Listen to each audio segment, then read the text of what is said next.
Gloria Berton, segretaria confederale CGIL Padova. Parliamo di violenza di genere e molestie sessuali sul posto di lavoro nel nostro territorio. Qual è la situazione attuale? Noi abbiamo campionato 50 aziende coinvolgendo migliaia di lavoratori e lavoratrici lanciando questo questionario sulle molestie sessuali.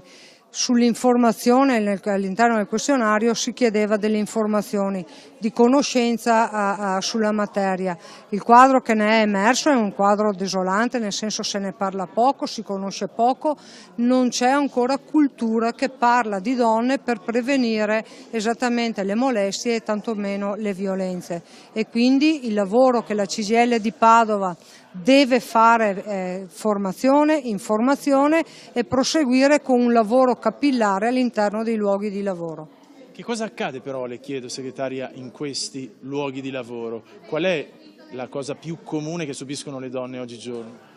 Le donne oggigiorno subiscono dalle discriminazioni e licenziamenti facili. Il Job Act non agevolerà ulteriormente questa situazione in cui dopo 8 anni di crisi i dati nazionali sono nella sua chiarezza drammatici, che le prime a pagare la crisi sono le donne attraverso rapporti di lavoro che subiscono vessazioni, subiscono discriminazioni e con un connotato a volte anche che sfocia al di fuori del posto di lavoro. La violenza si perpetua anche fuori dai luoghi di lavoro attraverso i dati inquietanti che al giorno d'oggi ancora continua a morire una donna ogni giorno per vittima assassina.